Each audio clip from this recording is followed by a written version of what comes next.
You have 5 minutes to clean up. My wife's dad, the CEO, fired me in front of all the leaders.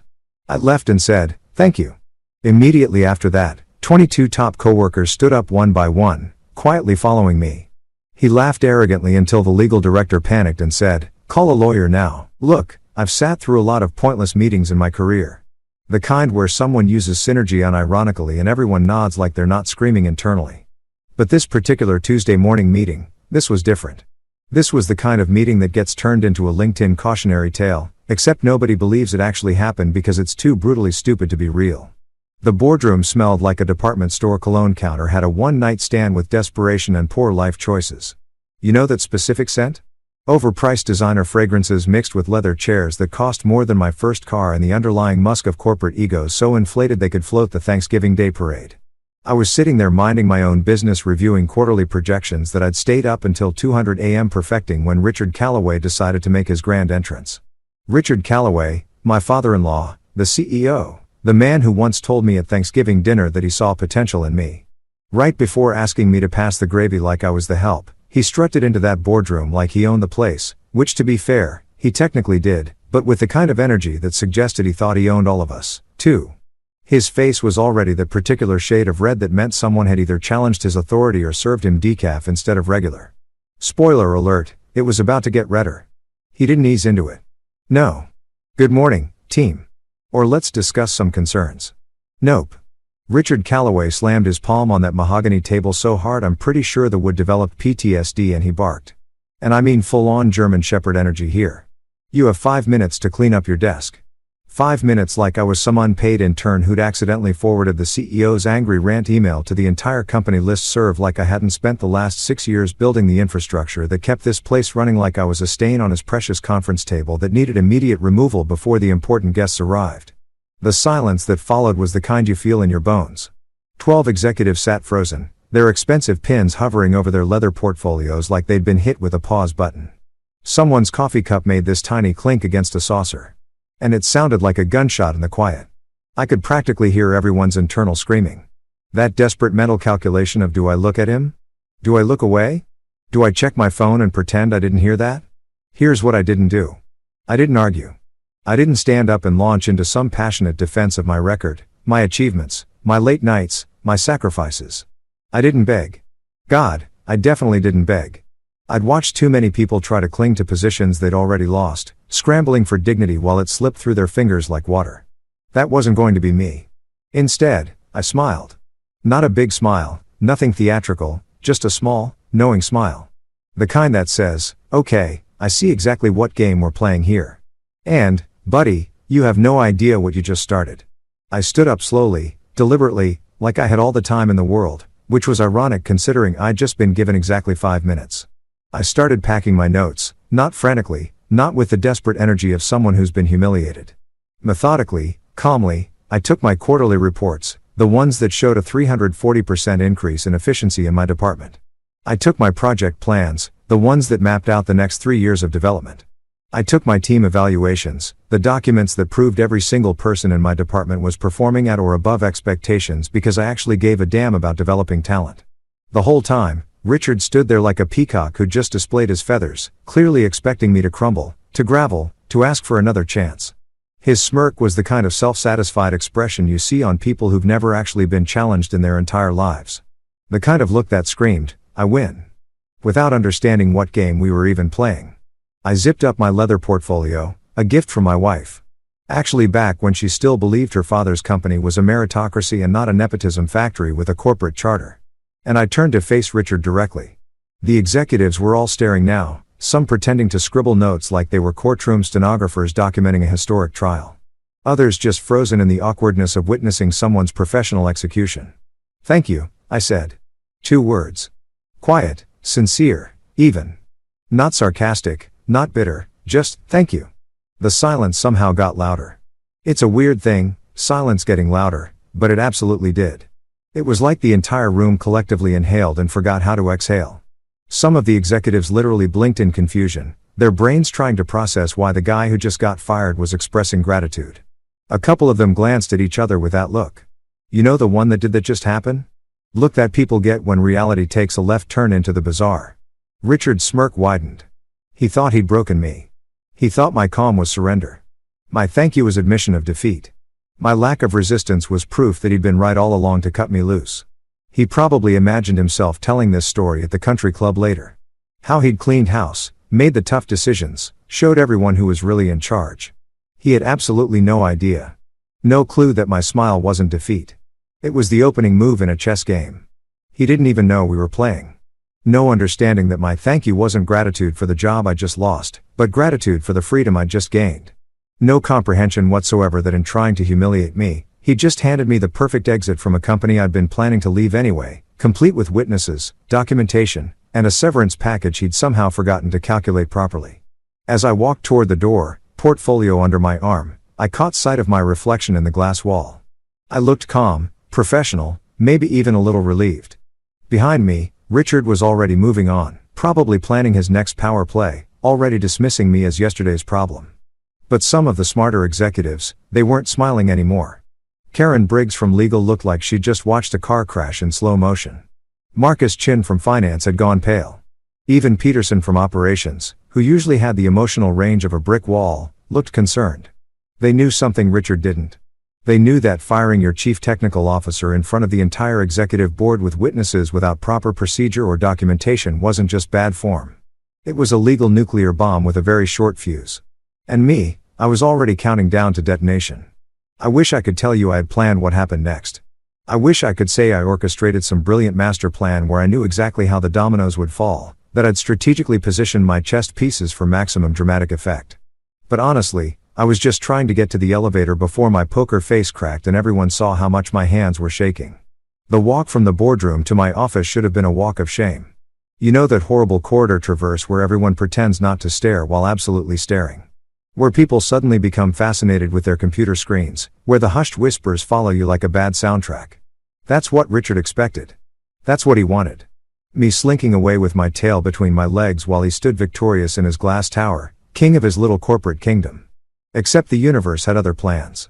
I was maybe 20 feet down the hallway, still processing the fact that my Tuesday had gone from boring quarterly review to suddenly unemployed in the span of 5 minutes when I heard it. A chair squeaking. That specific sound of someone standing up quickly in one of those overpriced ergonomic chairs that the company spent $3,000 on because someone read an article about workplace wellness. I didn't turn around. Honestly thought someone was just getting up to refill their coffee or escape to the bathroom to avoid the awkwardness. But then I heard another chair and then the sound that will probably be etched into my brain until I'm old and senile. Footsteps. Multiple footsteps. Not walking toward the break room or the restrooms, but following me. That's when I turned around. Logan Chun was the first person I saw. Senior engineer, brilliant developer, the guy who could debug code in his sleep and had once fixed a critical system failure at 3 a.m. while drunk on cheap whiskey and spite. He had his laptop bag slung over his shoulder and his security badge in his hand, the universal sign of someone who's about to walk out of a building and not come back. He caught my eye and just nodded. No words, just this simple solid nod that said more than any speech could. Behind him was Priya Malik, our lead data scientist, who turned down offers from Google and Amazon to stay with us because, and I quote, the work was too interesting to leave. She had that determined look on her face, the same expression she got when someone told her a problem was impossible, and she took it as a personal challenge. Her messenger bag was already packed, like she'd been waiting for an excuse. Then came Dylan Torres, our systems architect, who had a tendency to quote obscure philosophy while explaining cloud infrastructure and somehow make it make sense. He was wearing his usual ironic tech startup t-shirt. This one said there's no place like 127.0.0.1 and carrying his vintage lunchbox that he was weirdly protective of and they just kept coming. Sarah from DevOps, Marcus from security, the twins from QA. Yes, we had twins in quality assurance. And yes, they finished each other's sentences in the creepiest productive way possible. Ahmed from infrastructure, Jessica from integration, the entire goddamn R&D team that I personally hired, trained, and watched grow from nervous junior developers into absolute powerhouses of technical talent. Within what felt like minutes, but was probably closer to 5, 22 people were following me down that hallway. 22 coworkers, colleagues, friends, people I'd grabbed late night pizza with during deployment disasters. People I'd covered for when they needed mental health days. People who'd covered for me when my wife's family obligations made me late. We were a unit, a team, a well-oiled machine that Richard Calloway had apparently forgotten couldn't function without its parts. The squeaking of chairs became this chorus, this symphony of office furniture protesting the sudden mass exodus. It echoed through the open-plan office space like dominoes falling. Each squeak announcing another defection. People who weren't even in my department stopped typing to watch. Mouths literally hung open. Someone dropped their coffee mug. I heard it shatter in the distance, followed by a very creative string of curses. Back in the boardroom, I could see through the glass walls as the executives scrambled to the windows to witness the spectacle. Richard stood there, and even from a distance I could see the moment his brain tried to process what was happening. His expression went through this fascinating journey. Confusion, then disbelief, then a forced chuckle that was supposed to convey, "This doesn't bother me at all," but actually screamed, "I've made a terrible mistake." He actually said it loud enough that someone heard and later told me, "Let them go." He announced to the remaining board members, waving his hand dismissively like he was brushing away an annoying fly. Dead weight. Dead weight. 22 of the most talented people in the company. The ones who actually understood how the systems worked, who held the institutional knowledge, who could actually execute on the fancy strategies that Richard loved to brainstorm in his executive retreats. Dead weight. I watched through the glass as Karen Briggs from legal turned a color I can only describe as white. Marcus from finance looked like he was doing rapid mental calculations and not liking any of the numbers he was coming up with. Even Peterson from operations, stoic, unflappable Peterson, had his hand on his forehead like he was checking himself for a fever. The board members weren't smiling anymore. They were looking at each other with expressions that ranged from, "Did we just witness corporate suicide?" to "Can I update my resume before this hits the news?" A couple of them were already reaching for their phones, probably texting their headhunters or their lawyers or possibly both. But Richard was still standing there with that arrogant chuckle like he just made the power move of the century. Like watching nearly 24 highly skilled employees walk out wasn't a flashing neon sign that said "Major problem here." He genuinely believed his own hype. Thought he was so indispensable that the company would just continue. Like, you could swap out the people who built the engine and expect the car to keep running on vibes and executive confidence alone. I didn't have to say a single word. Didn't need to give a dramatic speech or rally the troops with some inspirational manifesto about standing up to corporate tyranny. My so-called humiliation, the public firing, the 5-minute deadline, the dismissive treatment had just transformed into something else entirely. A parade, an exodus, a statement so loud that silence was the only appropriate soundtrack. We walked in this weird solemn procession, like a funeral march, except nobody was dead. Well, except maybe Richard's career prospects, but I didn't know that yet. The clicking of our footsteps on the polished floors, the rustling of bags and boxes, the occasional whisper that got quickly shushed. We passed the reception desk where Miranda looked up from her computer with her mouth literally hanging open, her perfectly manicured nails frozen over her keyboard. "Have a good day, Miranda," I said pleasantly, like this was just a normal Tuesday, and I wasn't leading a corporate walkout. You too," she managed, her voice going up at the end like it was a question. The elevator dinged open like it had been waiting for us, and somehow, miraculously, we all fit. It was cramped and uncomfortable, and someone's laptop bag was digging into my ribs, but nobody complained. Dylan started humming the theme from The Great Escape. Someone laughed, then someone else. Pretty soon, the whole elevator was filled with this nervous, exhilarated laughter, the kind you get when you've just done something monumentally stupid or monumentally brilliant, and you won't know which until later. "So," Logan said as we descended, "anyone have a plan?" I looked at 22 faces staring back at me expectantly, and I realized something both terrifying and thrilling. I was now responsible for 22 people's livelihoods, dreams, and futures. "Working on it," I said with way more confidence than I felt. The elevator doors opened to the lobby and we stepped out into our uncertain future together. Behind us on the 15th floor, Richard Calloway was about to discover exactly what dead weight actually meant. So, here's something they don't teach you in business school. The exact moment when someone realizes they've screwed up so monumentally that their entire career might implode is actually visible on their face. It's like watching a computer crash in slow motion.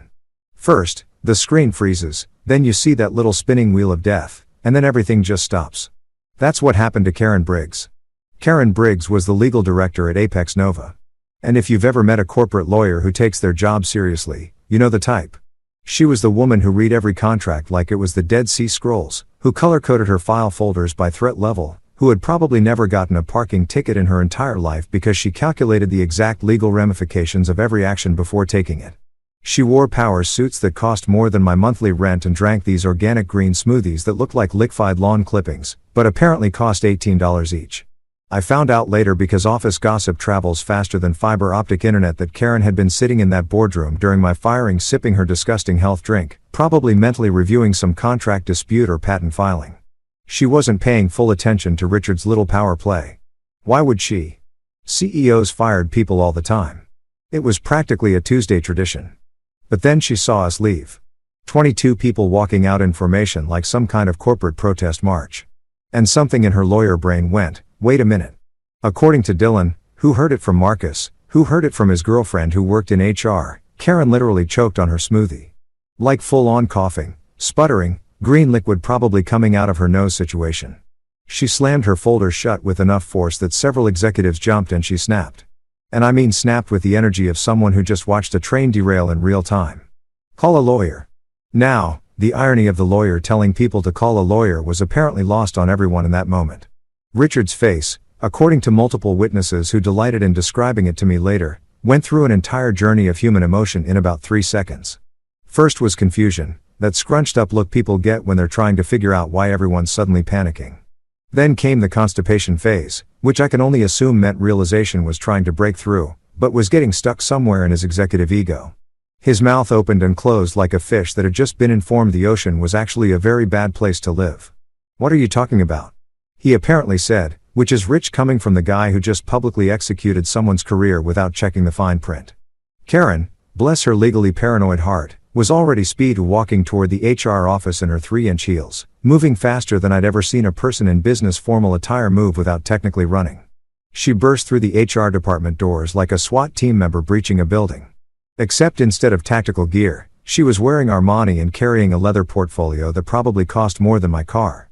Pull Wes's employment contract now and get me the severance calculation spreadsheet and someone find me the employee handbook section on termination procedures. And for the love of God, please tell me someone documented the proper protocol before he was fired. The silence that followed was apparently deafening. Here's what nobody had bothered to check. Because why would they when the CEO makes a decision and everyone just falls in line like obedient corporate soldiers? My contract had a clause, a very specific, very carefully worded clause that my lawyer had insisted on when I first signed 6 years ago. Back when I was young and naive enough to think employment contracts were just formalities, but smart enough to hire someone who knew better. The clause was simple. If I was terminated without cause, I got a standard severance package. Nothing fancy, just the usual. We're parting ways amicably payout. But, and this was the beautiful part, if I was terminated without cause and the termination was conducted in a manner that could be considered humiliating, unprofessional, or damaging to my professional reputation, well, the severance package multiplied significantly. And what's more humiliating and unprofessional than being told you have 5 minutes to clean up your desk in front of the entire executive board like you're some kind of criminal being perp walked out of the building? With 12 witnesses who could testify to the exact wording, tone, and public nature of the dismissal, Karen apparently read the clause 3 times, each time getting progressively paler. Then she read the severance calculation formula. Then she pulled out her phone calculator and started running numbers. Her fingers stabbing at the screen with increasing desperation. How much are we talking about? Richard asked, finally having the good sense to sound worried. Karen looked up from her calculations with the expression of someone who'd just been asked to explain quantum physics to a toddler and didn't know where to start. Best case scenario, assuming he doesn't sue for additional damages, $640,000, plus his full benefits package for 18 months, plus stock options that vest immediately instead of over time, plus a non-disparagement agreement that works both ways, meaning we can't say anything negative about him. And honestly, at this point, I'd recommend we don't say anything about him at all. The number hung in the air like a bad smell. 600. Richard's voice trailed off. Probably because his brain was doing that thing where it tries to comprehend large numbers and just gives up. That's the best case scenario, Karen emphasized.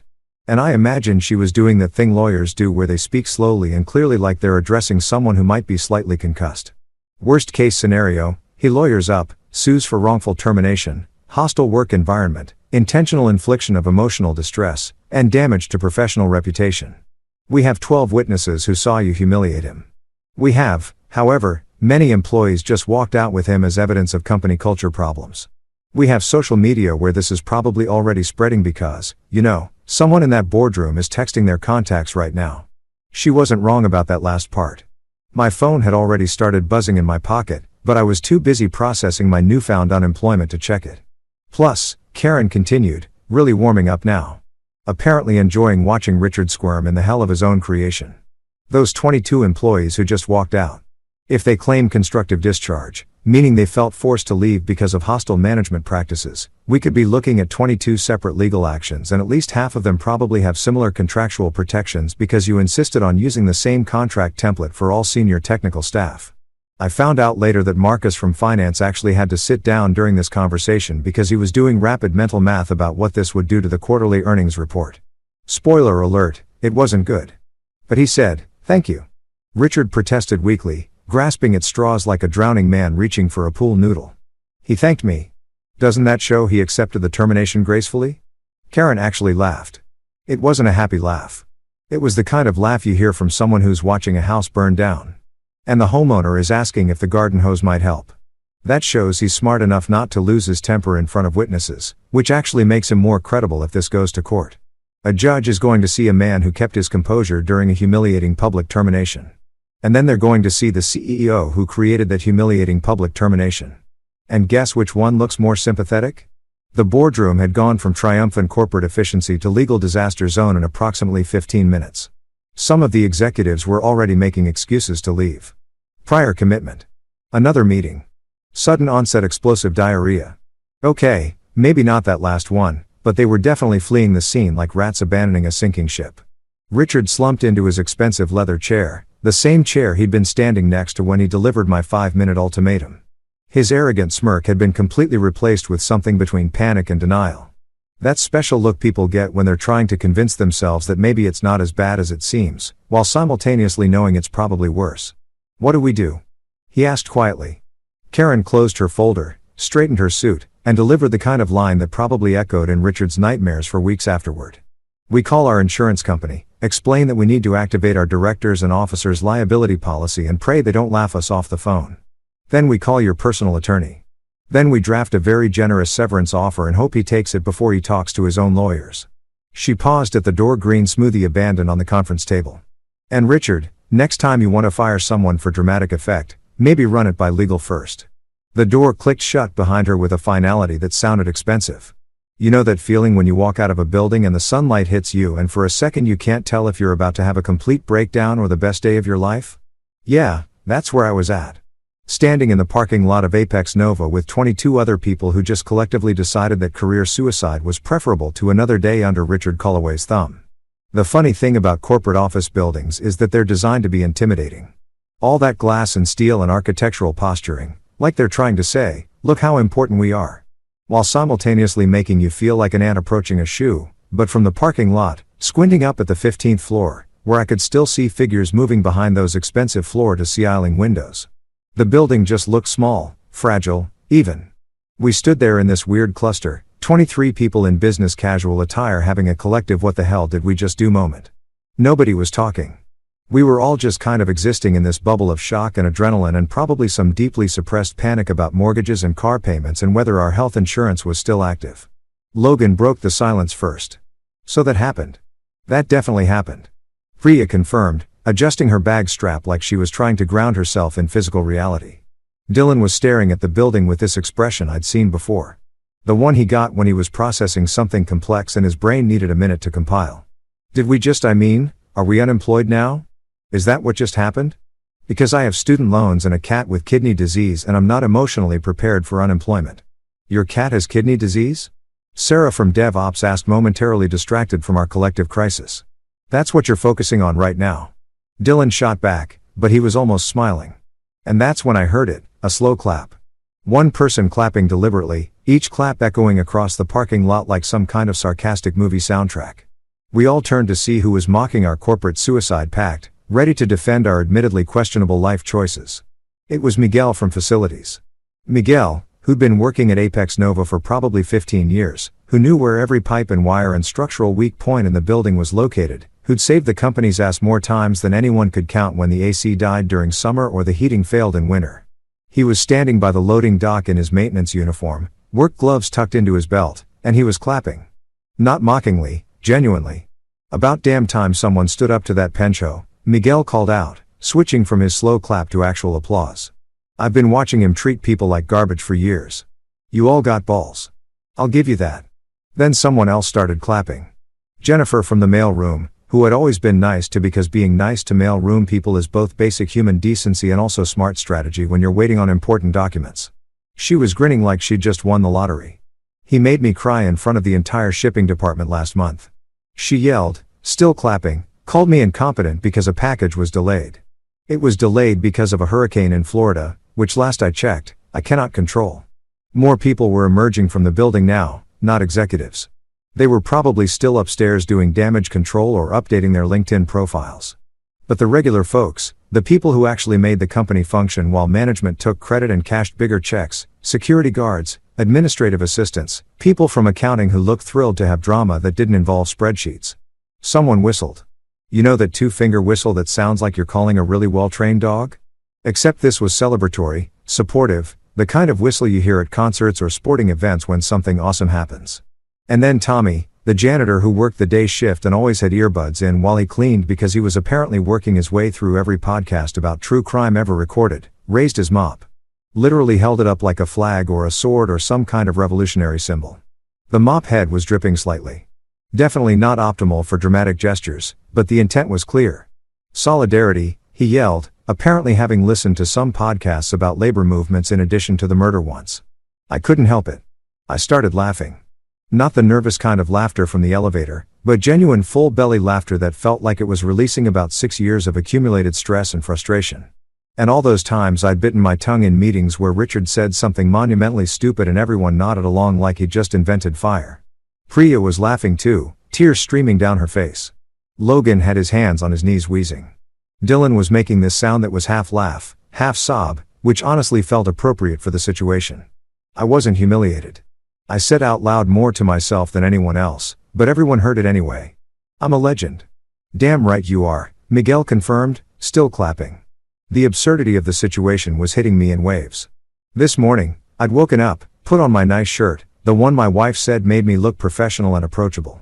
Had my usual breakfast of coffee and toast, and driven to a job I'd held for 6 years. A job I'd thought was secure. A job where I'd imagined climbing the corporate ladder, maybe making VP eventually. Definitely getting that corner office that everyone pretended not to want but absolutely wanted. And now I was standing in a parking lot unemployed watching a janitor raise a mop in my honor while people I barely knew applauded my spectacular professional implosion. If someone had told me this morning that this was how my day would go, I would have gone back to bed. But standing there surrounded by 22 people who'd chosen loyalty over security, watching hourly employees cheer for someone finally standing up to managements, I felt something unexpected. Freedom.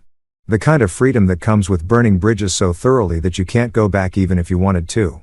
I turned to my crew because that's what they were now. Not coworkers, but my crew. And I said the only thing that felt right in that moment. Don't worry, lunch is on me.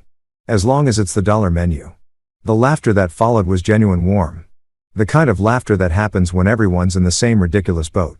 And you might as well enjoy the ride before you figure out if there are any paddles or life vests. I'm lactose intolerant, Dylan said. So, I need to know if we're talking McDonald's or Wendy's because their dairy policies are very different, and I've got opinions. Of course you have opinions about fast food dairy policies, Sarah said, shaking her head but smiling. Maybe we should actually talk about what we're doing, Logan suggested. Ever the practical one, like actual plans, because my wife is going to ask questions when I get home early and I quit my job in a dramatic gesture of solidarity. Probably won't satisfy her concerns about our mortgage. He had a point, several points actually. We were riding high on adrenaline and righteous indignation and the intoxicating feeling of having done something bold and possibly stupid. But reality was going to catch up eventually. Reality always does. Usually around the time your first bills are due.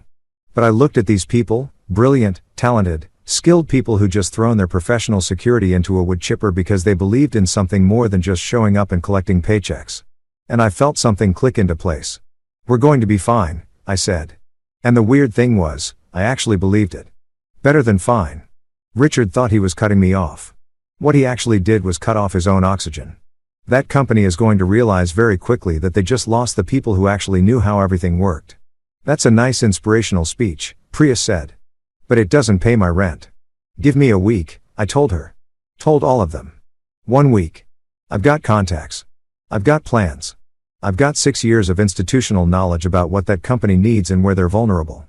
And more importantly, I've got a contract that's about to pay me enough severance to buy us some time. You sure about that severance? Marcus asked, because of course the guy from finance would ask the practical questions. I pulled out my phone, scrolling through the increasingly frantic notifications I'd been ignoring. 3 missed calls from unknown numbers. 7 emails with subject lines like urgent contract review and legal matter requiring immediate attention. 2 voicemails from lawyers I definitely didn't hire, which meant they were probably Richard's lawyers trying to get ahead of the situation. Yeah, I said, showing them the phone screen. I'm pretty sure about that severance. The applause in the parking lot had died down, but people were still watching, still filming on their phones. Probably this was going to be all over social media within hours. Maybe already was. Tech workers walk out after CEO's dramatic firing backfires or something equally dramatic and clickworthy. Behind us, 15 floors up. I imagined Richard standing at his window watching his company quite literally walk away. And I smiled because karma wasn't just a concept anymore. It was a parking lot full of witnesses, a lawyer having a panic attack over contract clauses, and 22 people who just voted with their feet. All right, I said, jingling my keys. Who wants dollar menu? I could eat, Logan said. I'm in, Priya added. Dylan raised his hand. If we're going to commit career suicide, we might as well do it on a full stomach. And just like that, our parade continued from the boardroom to the parking lot to whatever came next. We might have been unemployed. We might have been financially uncertain. We might have been absolutely insane. But we were insane together. And somehow that made all the difference. So here's what nobody tells you about modern corporate disasters. They don't unfold in boardrooms anymore. They unfold in real time across 17 different messaging platforms. While you're sitting in a McDonald's parking lot trying to decide if you want a McDouble or a McKick with your sudden unemployment, my phone started buzzing. Approximately 3 minutes after we left the building. At first, it was just a gentle vibration, 1 notification, maybe 2. The kind of thing you ignore while you're driving because you're a responsible adult who doesn't check their phone at red lights, even though absolutely everyone does. But by the time we pulled into the McDonald's lot, my phone sounded like a microwave full of forks having a seizure. Buzz, buzz, buzz, buzz, buzz, continuous, relentless. The kind of notification assault that makes you wonder if your phone is about to achieve sentience and demand better working conditions. Dude, your phone okay? Dylan asked from the passenger seat, staring at my jacket pocket like it might explode. I pulled it out and immediately understood why people in horror movies always say, "Oh no." Right before everything goes to hell, my lock screen was completely obscured by notification banners, Slack messages, WhatsApp pings, regular texts, emails, LinkedIn notifications, even a couple of Instagram DMs, which was weird because I barely used Instagram and definitely hadn't posted anything about getting fired yet. Oh no, I said, apparently following the horror movie script to the letter. I unlocked my phone and watched as the notifications organized themselves into something resembling coherent chaos. The Apex Nova Company Slack workspace was having a complete meltdown. The general channel, which usually averaged maybe 10 messages a day, mostly people asking about lunch plans or whether anyone had seen The Good Stapler, had 247 unread messages in 30 minutes. I scrolled through them, each message more unhinged than the last. Did West really just quit? Not quit. Fired in front of everyone. Wait, what? When did this happen? Like 20 minutes ago. It was brutal. Define brutal because I need details immediately. Calloway gave him 5 minutes to pack up. Called him out in the board meeting. Just straight up executed him corporate style. That's illegal, right? That feels illegal. Oh, it's super illegal. Karen from legal is losing it upstairs. How do you know that? Her assistant told someone in HR who told me. Apparently, they're already calculating severance and it's bad. Bad for West, bad for the company, you absolute walnut. I couldn't help but smile at absolute walnut. That was definitely Marcus from finance's handiwork. He had a way with creative insults that somehow never quite crossed the line into HR violation territory. The messages kept coming and I kept scrolling, watching my professional life become office gossip in real time. But it got better or worse depending on your perspective. Someone had created a new Slack channel called Exodus Watch and somehow I still had access to it even though I was technically no longer employed. It apparently hadn't gotten around to killing my credentials yet, which was either incompetence or someone's quiet act of rebellion. 22 people walked out. 22. Who's counting? Does anyone have a list? Logan, Priya, Dylan, Sarah, Marcus, the QA twins. Wait, Marcus from finance quit too. That Marcus, no different Marcus systems guy. We have 2 Morrises at past tense. Pretty sure they both left. This is insane. This is absolutely insane. Who's going to run the infrastructure? That's the neat part. Nobody. I snorted coffee through my nose at that one, which hurt, but was also kind of worth it. Dylan looked at me with concern while I tried not to die in the McDonald's parking lot. You good? He asked. I'm reading the Slack channel, I wheezed. They're losing their minds. We still have access. Priya leaned over from the back seat, her data scientist brain immediately recognizing the research opportunity. Oh, this is going to be good. Screenshot everything. She wasn't wrong. The Slack workspace was turning into a digital riot. The hashtag engineering channel was completely flooded with people trying to figure out who was left and who could actually fix things when they inevitably broke. Spoiler alert, not many people. But that wasn't even the best part. My personal WhatsApp was blowing up with messages from people I hadn't talked to in months. Former colleagues who'd left for other companies, competitors who tried to recruit me before, even a couple of vendors who somehow already knew what happened, which meant the office gossip network had achieved superhuman speed. Heard you left Apex Nova. You okay? Is it true you got fired and took half the company with you? My friend works there and says it's absolute chaos. What happened, dude? Dude, I just heard. Call me. My regular text messages were equally chaotic. A VP I'd worked with on a project 2 years ago sent me a message that just said, I heard, wow. Followed by 3 fire emojis. I wasn't sure if the fire emojis meant you're doing great or everything is on fire, but given the context, probably both. Someone from the C-suite, not Richard obviously, but one of the other executives who'd been in that boardroom sent me a message that was clearly written in a panic. We need to talk. Please call me. This is fixable. The desperation was palpable, even through text. I showed it to Logan. Should I respond? Absolutely not, he said immediately. Let them sweat. They fired. Do you remember? With witnesses and everything. You don't owe them a rapid response time anymore. He had a point. I put the phone face down on the dashboard, but it kept buzzing. The vibrations were getting ridiculous now. Continuous, like my phone had decided its new full-time job was just vibrating forever. An email notification caught my eye before I could look away. The subject line was from someone with a very corporate-sounding title at a venture capital firm. Investment opportunity time sensitive. Oh, that's interesting, I muttered, opening it. The email was short and to the point. Heard about your departure from Apex Nova. 22 people is a ready-made team. If you're starting something new, we should talk. We move fast. I showed it to Priya.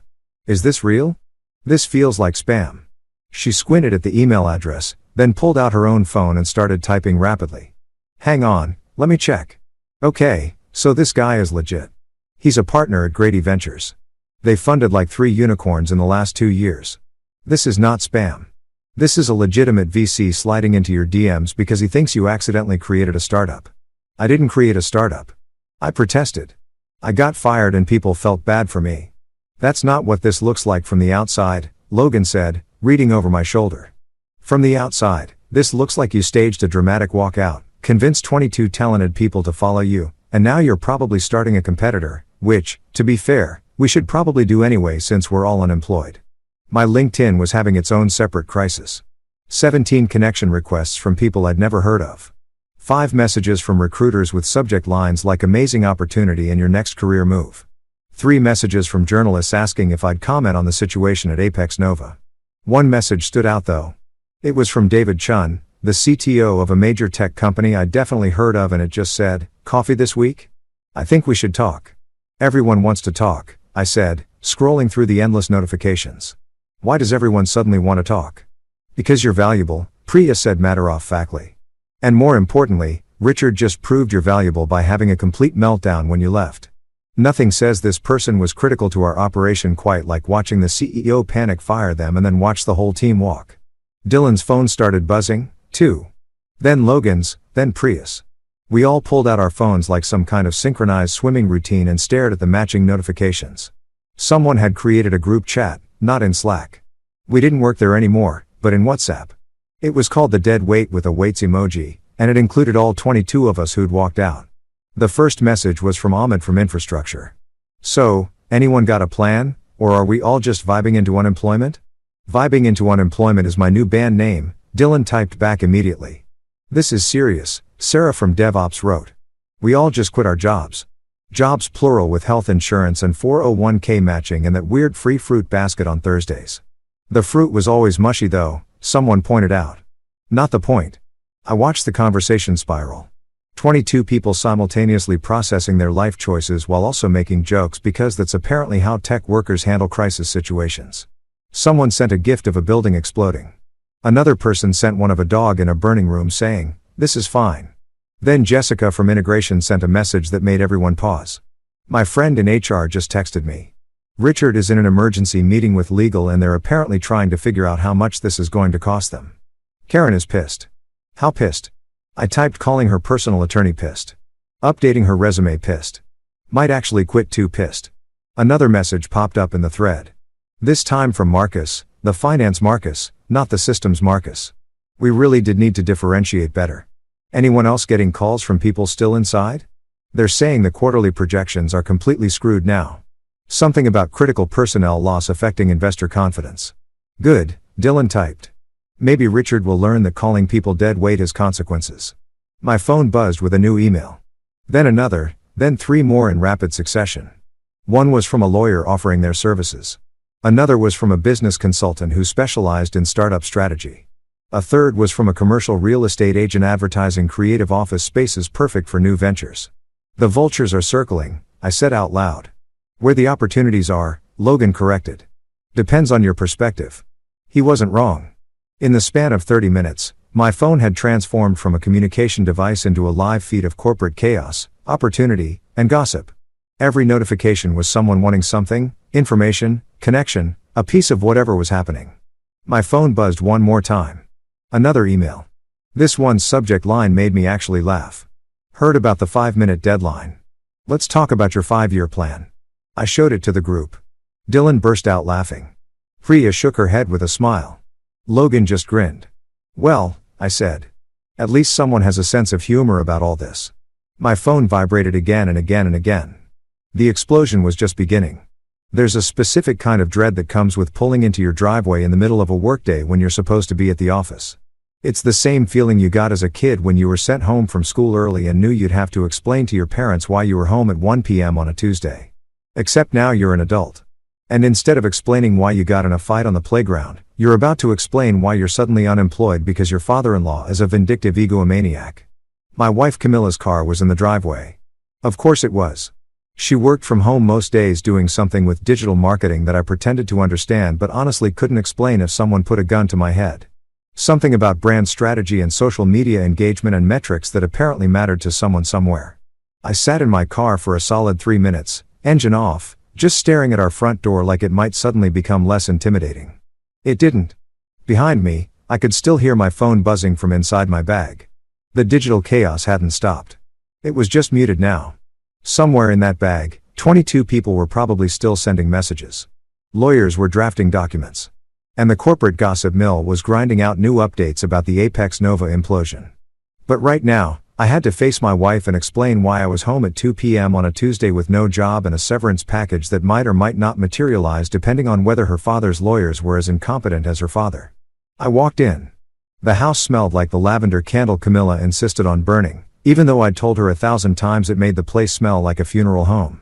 She was sitting at the dining room table. We'd converted it into her makeshift office, surrounded by her laptop, 2 monitors, a ring light that she used for video calls, and approximately 17 different beverages in various states of consumption. She looked up when I walked in. The expression on her face went through several phases in rapid succession. Surprise, confusion, concern, and then something that looked suspiciously like, "Oh no, I already know what happened." "Hey," she said carefully. The way you'd approach a potentially rabid animal. "You're home early." "Yeah, about that," I said, dropping my bag on the couch with probably more force than necessary. "Funny story, your dad fired me today." I watched her face do that thing where she was trying to decide which emotion to display. Should she be sympathetic, angry, defensive? It was like watching someone flip through a Rolodex of appropriate responses and not finding quite the right card. He what? Fired me in front of the entire executive board. Gave me 5 minutes to clean up my desk like I was some intern who'd been caught stealing office supplies. Very dramatic, very public, very illegal. According to Karen from legal, who I'm told nearly had an aneurysm. Camilla set down her coffee or tea or whatever green liquid she was drinking today and rubbed her temples. Okay, I'm sure there's more to this. My dad wouldn't just 22 people walked out with me. I continued because apparently I wasn't done unloading 6 hours of suppressed emotions. Just stood up and left like some kind of corporate mutiny. We're all unemployed now. It's very exciting, very financially irresponsible. The parking lot janitor saluted me with his mop. That's she started then stopped. Wait, Tommy the janitor with the true crime podcasts. That's the one. He yelled solidarity and everything. It was very inspirational. Much more inspirational than your father telling me I had 5 minutes to pack up 6 years of my life. She was quiet for a moment and I could see her doing mental calculations. This was the problem with marrying the boss's daughter. Every work conflict automatically became a family conflict and vice versa. We'd managed to keep those worlds mostly separate for 6 years. But there's no separating them when your father-in-law fires your husband in front of a live studio audience. I'm sure he didn't mean it personally, she finally said, and I actually laughed out loud. A sharp, bitter laugh that surprised even me. Not personally, Camilla.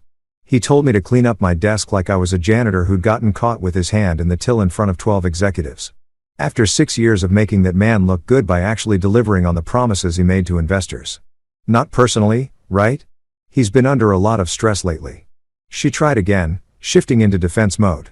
The board has been pushing for better margins and there's been talk about restructuring, and firing his son-in-law in the most humiliating way possible seemed like a solid stress management technique. She sighed that long-suffering sigh that I'd heard approximately 1 million times in our marriage. The one that said, "Why are you making this difficult when I'm trying to smooth things over?" The one that had worked on me for years but wasn't really landing today. "Look, I'll talk to him," she said. "I'm sure this is all a misunderstanding. You know how he gets in meetings? He probably got worked up about something and made a rash decision. He does that sometimes. Remember when he fired the entire marketing team, and then had to hire them all back a week later?" "I remember that," I said. "I also remember that they sued, settled for a frankly impressive amount of money, and your dad learned absolutely nothing from that experience, which is probably why Karen from legal is currently having a meltdown about my contract severance clause." Camilla's eyes widened slightly. "Your contract has a severance clause." "Oh, honey," I said, and I couldn't keep the sarcasm out of my voice anymore. "My contract has a very specific severance clause about what happens when someone fires me in a humiliating public manner. Your dad is about to learn the expensive way that lawyers actually read contracts, even if CEOs don't." She put her head in her hands, and for a second, I felt bad. This wasn't her fault. She hadn't fired me. She hadn't even been there. But she was caught in the middle of it now, stuck between her husband and her father. And that was a position nobody wanted to be in. "How bad is it?" she asked quietly. "For me, potentially great. 600,000 in severance if they pay up without a fight. More if they want to drag it out. And I sue. For your dad? Well, let's just say he's going to have a very uncomfortable conversation with the board about how he lost critical technical staff, triggered a massive severance payout, and probably tanked investor confidence all in one impressive morning. 600,000. She looked up and I couldn't tell if she was shocked or impressed or calculating what that meant for our finances. Bare minimum. That's if they pay quietly and I sign an NDA and we all pretend this never happened. But between you and me, I don't think I'm signing anything quietly. Your dad gave me 5 minutes to clean up. I'm giving him a 5-year countdown to bankruptcy." She stared at me. That's a very dramatic thing to say. Your dad specializes in drama. I'm just matching his energy. "This isn't a joke," she said. Her voice getting that edge it got when she was trying to be serious and I was being, in her words, deliberately difficult. "You're right. It's not a joke. It's my career. It's 22 other people's careers. It's your father's company circling the drain because he couldn't resist the urge to humiliate someone in front of an audience. This is the opposite of a joke. This is consequences." We sat in silence for a minute. Well, relative silence. My phone was still buzzing in my bag. I could hear it even from across the room. Probably more messages, more emails, more opportunities and gossip and chaos swirling around the smoking crater where my job used to be. "I need you to understand something," I said. Finally, trying to keep my voice level. "Your dad didn't just fire an employee today. He fired the person who actually understood how the technical infrastructure works. The person who trained the team that just walked out with me. The person who'd been covering for his bad decisions and unrealistic promises for 6 years. He didn't fire a problem, he fired the solution." "That's dramatic," she said again. "No, that's facts. You want to know what's dramatic? The Slack channel, the group chats, the VPs calling me asking if I'm starting a competitor. The investors who are already worried about Q4 projections because your dad just lost his core engineering team. That's dramatic. I'm just unemployed. She picked up her phone, probably to text her dad or her mom or her sister, who'd always said marrying within the company was a terrible idea and was about to be proven extremely correct. He's still my father, she said quietly. I know, and I'm still your husband, so you get to navigate that fun little conflict of interest. But here's the thing. I'm not the one who created this problem. I showed up to work. I did my job. I kept my head down and my mouth shut through 6 years of his ego and his tantrums and his complete inability to understand that you can't run a tech company like it's 1985. He fired me. He made this mess and now he gets to lie in it. My phone rang, not buzzed, actually rang with sound and everything. We both looked at my bag like it had suddenly started speaking Latin. You going to get that? Camilla asked. I pulled it out. Unknown number. I let it go to voicemail. 3 seconds later, another call. Different unknown number. Popular guy, she said.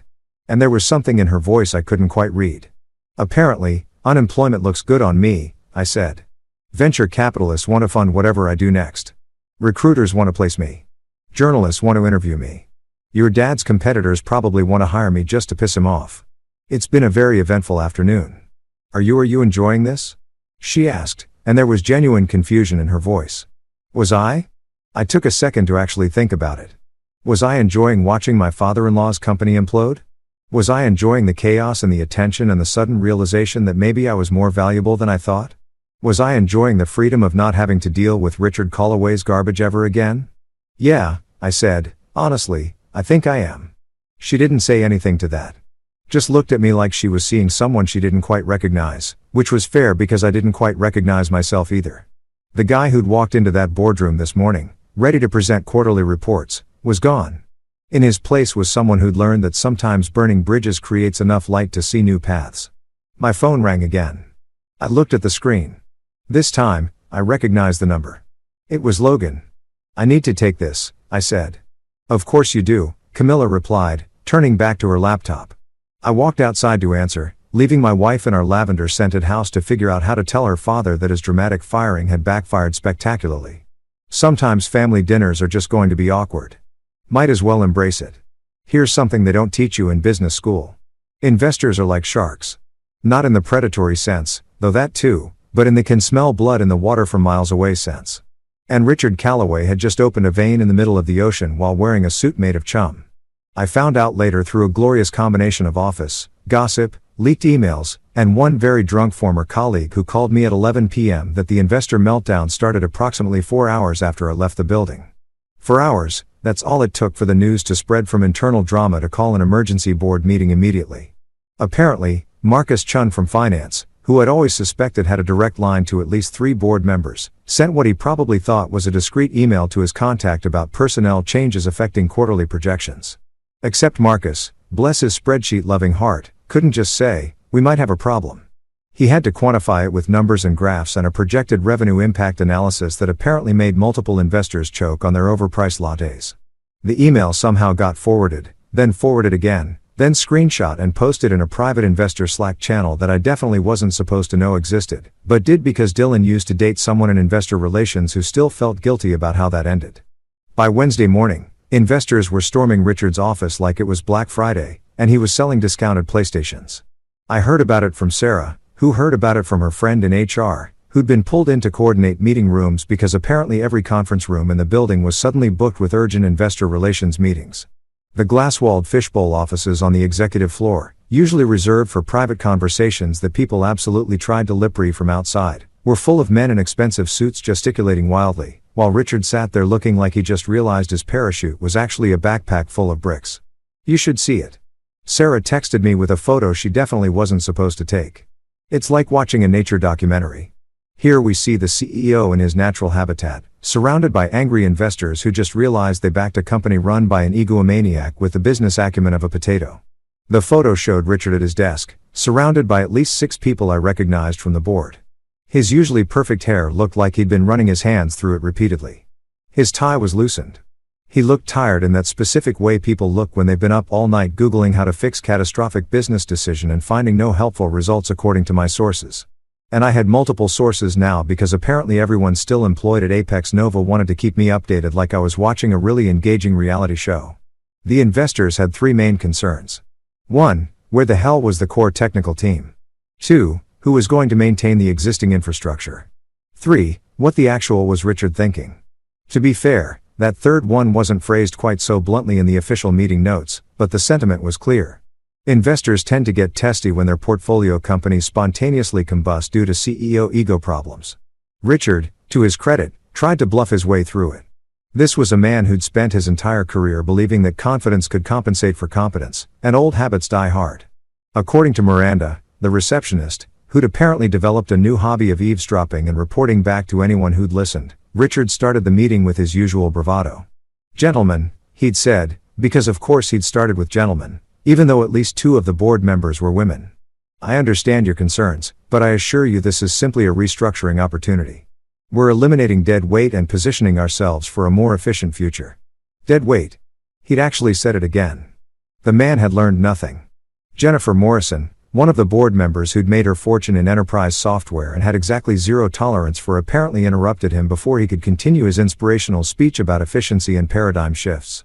"Richard," she'd said, her voice, the kind of calm that makes people more nervous than yelling.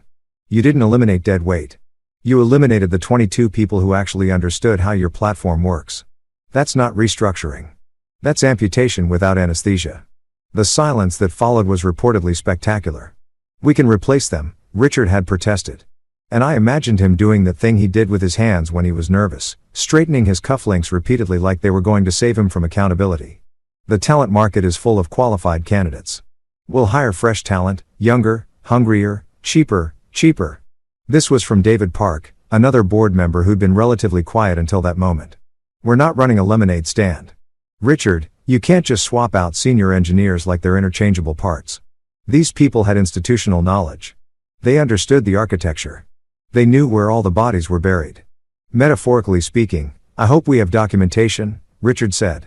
And I laughed out loud when Sarah told me this part because holy the documentation. Our documentation was a running joke. It existed in theory in the sense that we'd occasionally written things down, but it was scattered across 7 different platforms. Half of it was outdated, and the really important stuff, the stuff about why certain systems were built the way they were, lived exclusively in people's heads, specifically in the heads of people who just walked out. "Show me the documentation," Jennifer had said, calling his bluff. Richard apparently couldn't show them the documentation because what documentation existed was largely maintained by, wait for it, the people who just left. The people he called dead weight. The people who were currently sitting in my living room eating pizza and trying to figure out if we were starting a company or just having an extended unemployment party. The meeting had deteriorated from there. Questions about system redundancies, questions about ongoing projects, questions about client relationships, and who was going to handle the technical calls. Every answer Richard gave apparently revealed another gap, another dependency on people who were no longer there. "What about West?" someone had asked. "Can we bring him back?" The room had gone quiet. Richard's face had reportedly done something between a grimace and a snarl, like someone had suggested he eat broken glass for breakfast. "Absolutely not," he'd said. "I won't be held hostage by an employee's ego." The irony of Richard Calloway, a man whose ego had its own zip code, talking about someone else's ego was apparently not lost on the board members. "Richard," Jennifer had said slowly like she was explaining something to a particularly dim child. "You fired him in front of witnesses. You humiliated him publicly. You triggered what I'm told is a substantial severance package. And then 22 other employees walked out in solidarity. That's not his ego. That's your ego creating a $600,000 problem with a mass exodus chaser." "600,000? someone else had asked. "Minimum," Jennifer confirmed. "If he lawyers up and sues for additional damages, we're looking at substantially more plus whatever it costs to actually replace 2 de-skilled employees in a competitive market. Plus the project delays, plus the client confidence issues, plus the general what the hell is happening at this company problem that's already spreading through industry channels." My phone buzzed with another message from Sarah. Jennifer just said, "This is why we have HR protocols. And Richard looks like he wants to die. It's beautiful." David Park had apparently pulled up something on his tablet at this point. "I'm looking at our quarterly projections. These were built on deliverables from teams that no longer exist. Someone want to tell me how we're hitting these numbers now?" More silence. The kind of silence that happens when everyone in the room realizes simultaneously that they're screwed. "We'll adjust the projections?" Richard had said weakly. "Adjust them to what?" Jennifer asked. We hope the replacement employees we haven't hired yet will somehow match the productivity of the experienced team we just lost. That's not a projection, Richard. That's a prayer. According to my sources, the meeting had gone on for 3 more hours.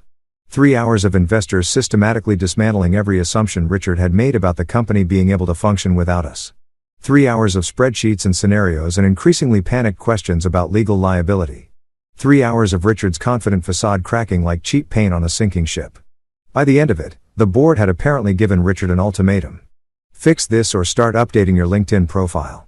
How does one fix this? He'd asked. And according to Miranda, who was still eavesdropping, he'd actually sounded lost. Defeated, like he'd finally realized that being CEO didn't mean you could just will reality into compliance with your ego.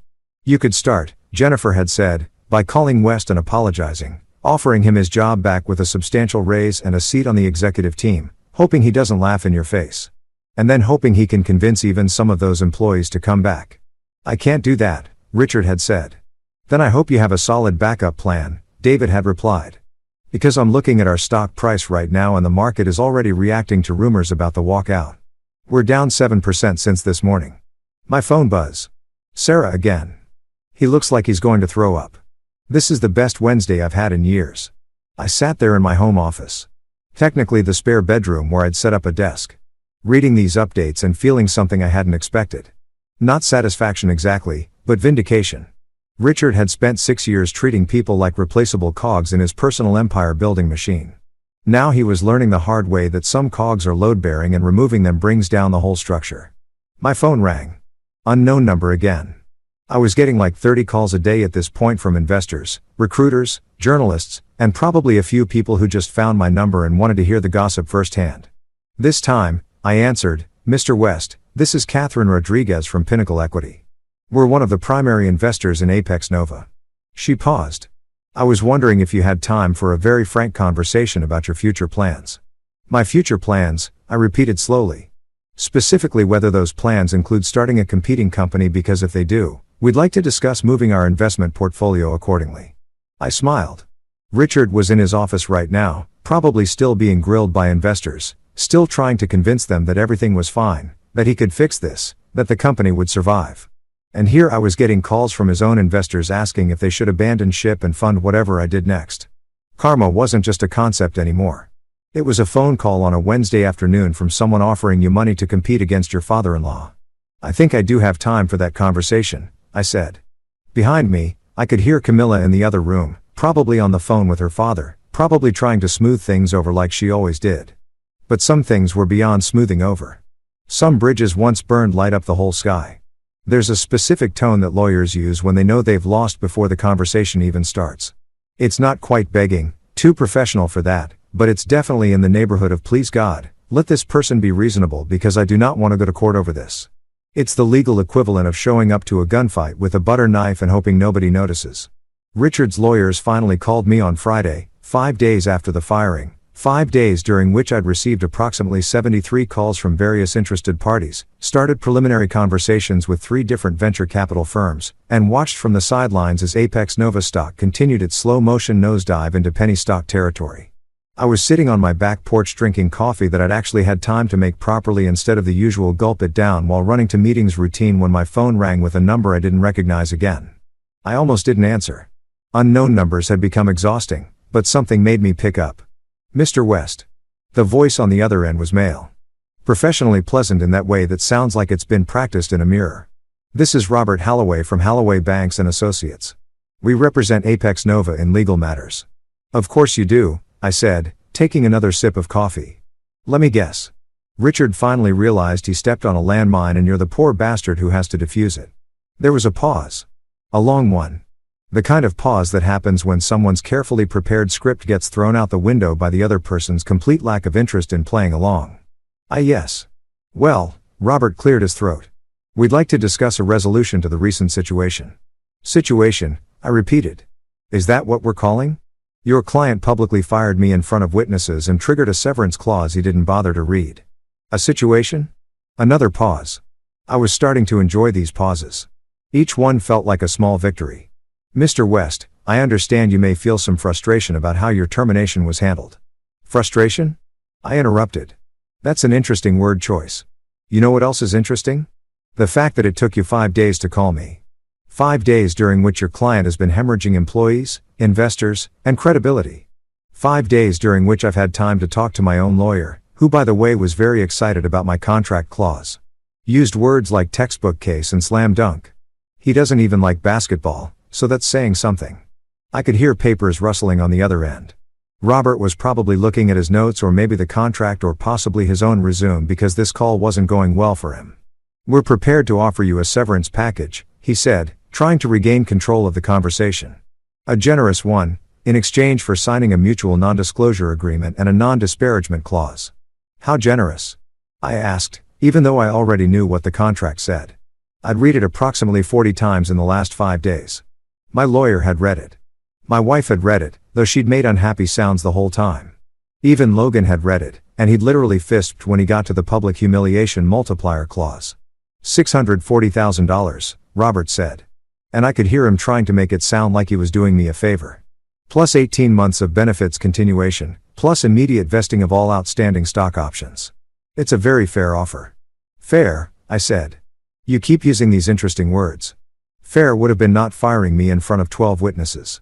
Fair would have been following proper termination procedures. Fair would have been your client, not calling me and 22 other people dead weight while his company actively fell apart around him. Mr. West, no. Let me finish, I said, setting down my coffee because I needed both hands free for the amount of sarcasm I was about to deploy. You want to know what I think is fair? I think it's fair that your client is currently sitting in his office probably stress-eating and tacids like they're candy watching his company's stock price do an impression of a submarine with a screen door. I think it's fair that investors are calling me asking if they should fund whatever I do next because they've lost confidence in Apex Nova. I think it's fair that the 22 people who walked out with me are all fielding job offers while Richard is trying to hire replacements and discovering that talent doesn't grow on trees. The silence on the other end was beautiful. I could practically hear Robert's carefully constructed negotiation strategy crumbling like a sand castle in a hurricane. $640,000, I continued, is what the contract says I get automatically. That's not an offer. That's the baseline, the starting point. This is what you owe me even if I don't sue you into the next dimension number. Mr. West, I don't think you understand. Oh, I understand perfectly. I cut him off. You want this to go away quietly. You want me to sign papers saying I won't talk about what happened. You want me to disappear so Richard can pretend this was just a minor personnel adjustment instead of a catastrophic failure of leadership that cost his company its technical infrastructure and investor confidence. That's not. Here's what I don't understand, I said. And I was genuinely curious now. Why would I sign anything? Why would I take your baseline offer and promise to never talk about this when I could A, sue for additional damages? B, start a competing company with his former employees and his nervous investors' money, or C, just wait and watch his company implode while I field offers from competitors? Explain to me the incentive structure here because I'm not seeing it. Robert made a sound that might have been a cough or might have been a suppressed scream. Hard to tell over the phone. Mr. West, I understand you're upset. I'm not upset, I said. Honestly, I'm unemployed. There's a difference. Upset implies emotional investment. I'm just a guy who got fired, watched 22 people follow him out of the building, and is now getting calls from investors who want to fund his next venture. That's not upset. That's liberated. Your wife is Mr. Calloway's daughter, Robert said. Changing tactics. Surely you want to resolve this amicably for family reasons. I laughed, actually laughed out loud, which probably wasn't the reaction he was hoping for. Let me tell you about family reasons. I said, my wife spent the last 5 days trying to convince me that her father didn't mean it personally when he publicly humiliated me. Like telling someone they have 5 minutes to pack up 6 years of their life is somehow not personal. Family reasons are exactly why I'm not interested in making this easy for Richard. He thought family ties would protect him. Thought I'd just take whatever he dished out because divorcing his daughter would be too complicated. He was wrong. Are you saying you're divorcing your wife? Robert asked, and I could hear the lawyer wheels turning. Divorce meant complications, settlements, potential leverage. I'm saying that using my marriage as emotional blackmail isn't the brilliant negotiation strategy you think it is. My wife is an adult who can make her own decisions about whose side she's on. Her father is a CEO who made a monumentally stupid decision and is now facing the consequences. These things can coexist. More paper rustling. Robert was definitely off script now. What would it take? He asked slowly, for you to accept the severance package and sign the agreements. I took another sip of coffee. It had gone lukewarm, but I didn't care. This conversation was too entertaining to interrupt. You want to know what it would take? Let me paint you a picture of what happened. I said, your client fired me in surround sound in front of a live audience. There were 12 executives in that room. Every single one of them heard him. Give me 5 minutes like I was a criminal. That's 12 witnesses. Then 22 employees walked out with me. That's 22 more witnesses. Then the parking lot janitor saluted me with a mop. Okay, that one probably won't hold up in court, but it was awesome. Do you understand what you're dealing with here? I understand there are complications. Robert admitted complications. I repeated. That's one way to put it. Another way would be your client created a legal disaster so comprehensive that it could be used as a case study in what not to do. I've already had 3 employment lawyers reach out offering to take my case pro bono just for the publicity. Pro bono. Do you know how bad you have to screw up for lawyers to want to work for free? Mr. West. The only quiet part, I continued, really warming up now, was when 22 people walked out with me. That was pretty quiet actually, just the sound of chairs squeaking and footsteps echoing. Very cinematic. You'd have appreciated it. But everything else, loud, very loud, public, documented, witnessed, the opposite of quiet, Robert sighed. It was the sigh of a man who just realized his Friday was about to get significantly worse. What do you want? He asked, dropping the professional pleasantness entirely. I want Richard to understand something, I said. I want him to understand that you can't treat people like disposable assets and expect them to quietly disappear when you're done with them. I want him to understand that actions have consequences. I want him to understand that the 22 people he called dead weight were actually the load-bearing walls of his company, and now he gets to watch it collapse. That's not a negotiable request, Robert said. No, it's not. But you asked what I wanted. I paused. Here's what I'll actually accept. Double the severance. So, 1.28 million. No non-disparagement clause. I'll agree not to actively trash talk the company, but I'm not promising to stay silent if asked about my experience. No, NDA. What happened was public. You can't put that genie back in the bottle. And a written apology from Richard acknowledging that the termination was handled inappropriately. The silence stretched out so long I thought the call had dropped. That's not a reasonable counteroffer, Robert finally said. Sure it is, I replied cheerfully. It's completely reasonable compared to what I could get if I sue. My lawyer estimated I could push for $2 million in a wrongful termination suit, plus damages, plus legal fees. So 1.28 with no trial, no publicity, no drawn-out legal battle. That's a bargain. That's me being generous because it's Friday and I'm in a good mood. I'll have to discuss this with my client. You do that, I said. Take your time. Every day Richard waits is another day his stock price drops. Another day his employees jump ship. Another day his investors lose confidence. I'm unemployed. I've got nothing but time. Meanwhile, he's watching his empire crumble in real time. Different pressure situations. Mr. West, I strongly encourage you to reconsider. Robert, I interrupted. Can I call you Robert? Here's the thing. Your client gave me 5 minutes to clean up. I gave him a 5-year countdown to bankruptcy. We're already at day 5, and he's not looking great. Maybe you should encourage him to take the deal before the countdown gets any shorter. I could hear him breathing on the other end, probably counting to 10, probably wishing he'd gone to law school for literally any other kind of law besides corporate damage control. I'll be in touch, he said. I'll be here, I replied. Unemployed, available. Fielding offers from investors. Living my best life. Take your time. I hung up before he could respond and immediately texted Logan. Richard's lawyers just called. They sound like they've been dragged through gravel. His response came back immediately. Please tell me you made them cry. Not cry. I texted back, but definitely regret their career choices. My phone buzzed with another call. Unknown number.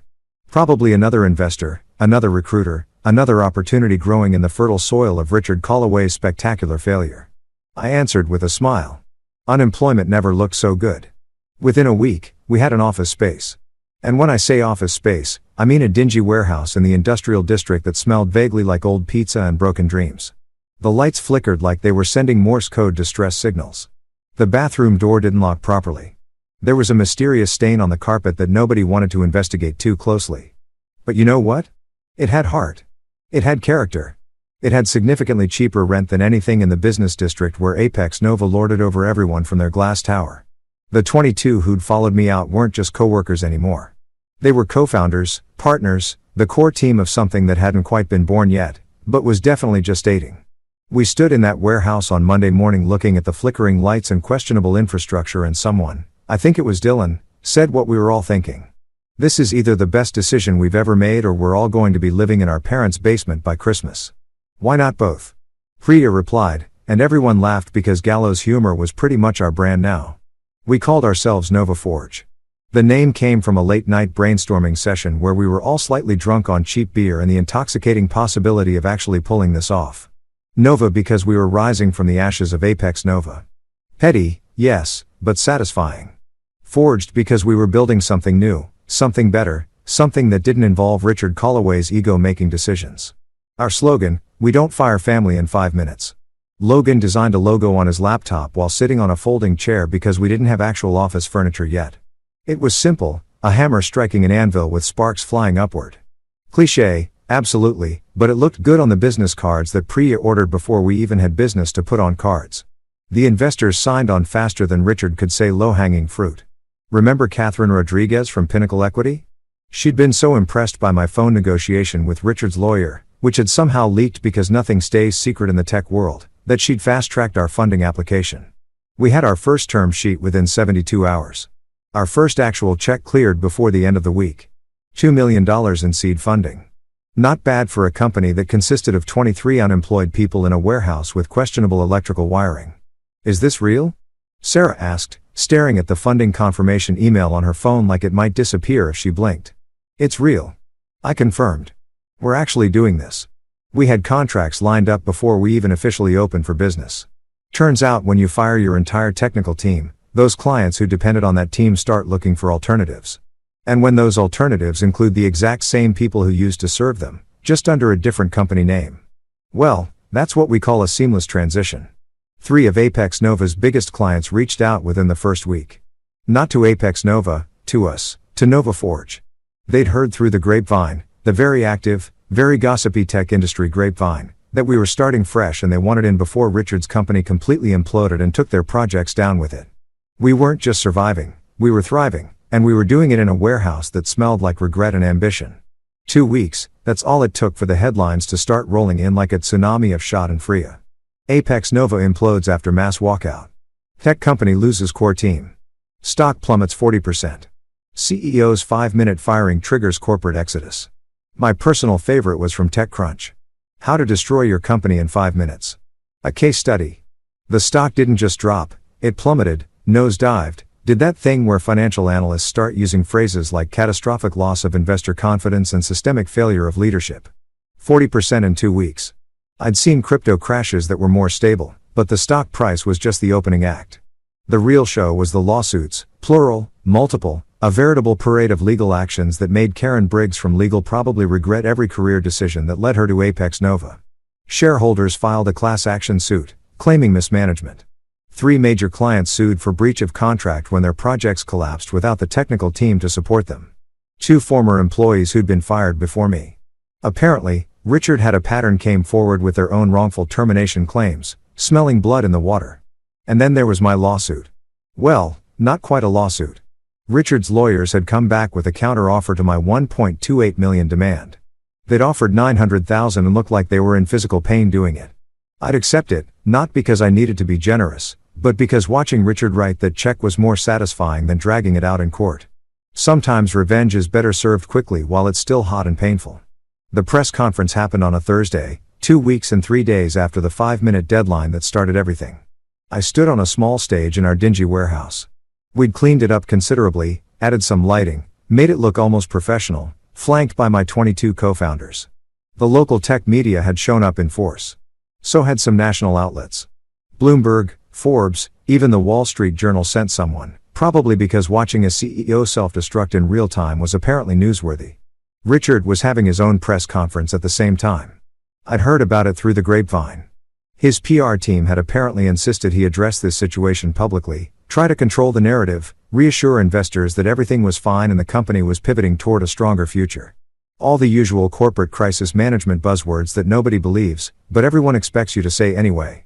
I wondered if he knew I was doing this at the exact same time. Probably. Richard always did have a talent for making everything a competition, even his own professional demise. Good afternoon, I said into the microphone and the room went quiet. Camera flashes popped. Someone's phone was definitely recording this for social media. My name is James West, and 2 weeks ago I was fired from Apex Nova. I was given 5 minutes to pack up 6 years of my career. It was humiliating. It was public, and according to multiple employment lawyers, it was also very illegal. Some people in the crowd laughed. Others were typing frantically on their laptops. But I'm not here to talk about what happened. I'm here to talk about what happens next. I gestured to the people standing behind me. These are the 22 people who walked out with me that day. They didn't have to.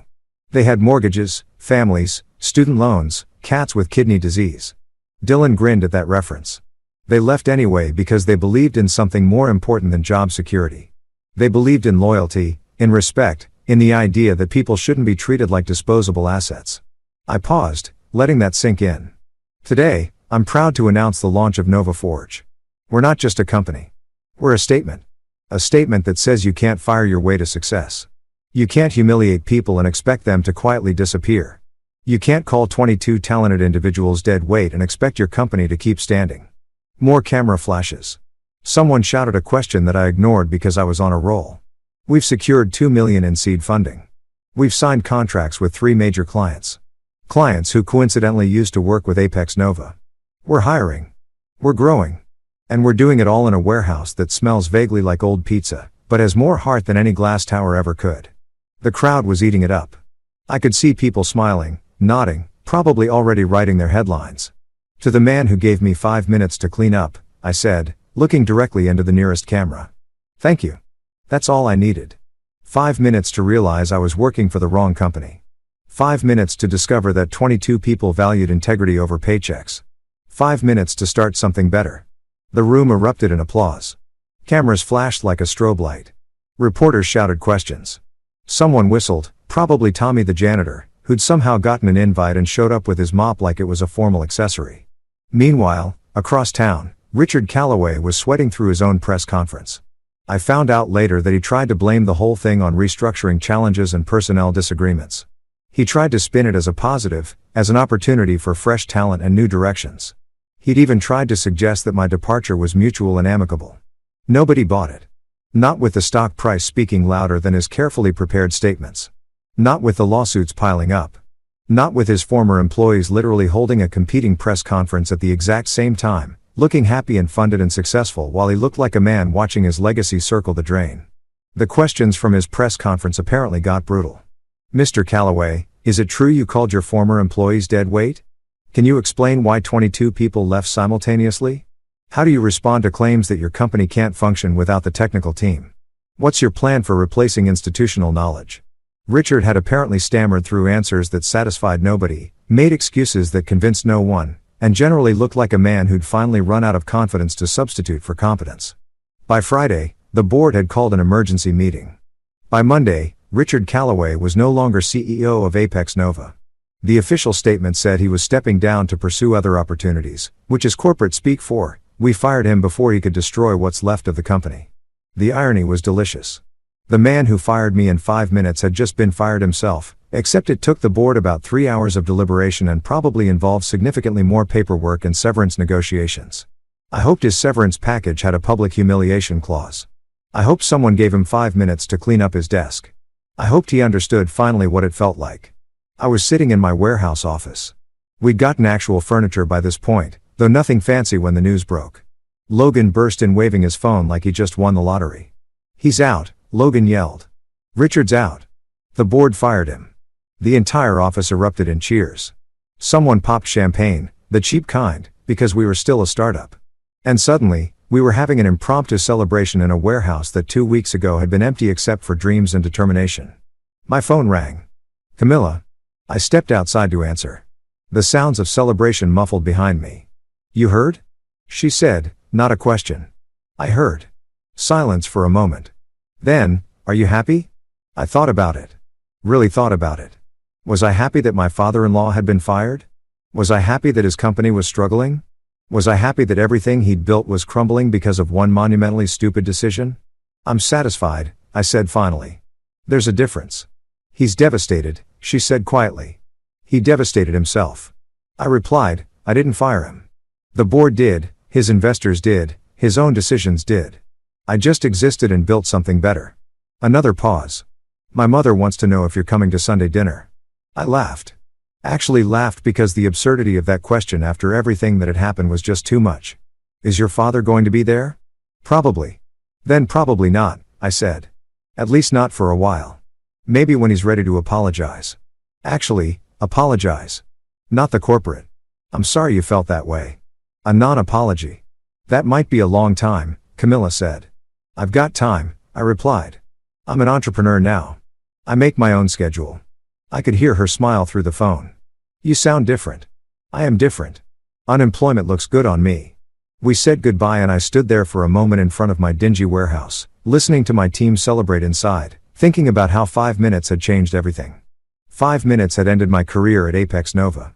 5 minutes had started a company. 5 minutes had proven that sometimes the best revenge isn't revenge at all. It's success. My phone buzz. A text from an unknown number. Congratulations on Nova Forge. When you're ready to scale, call me. Jennifer Morrison, board member. Even Richard's own board members were reaching out now.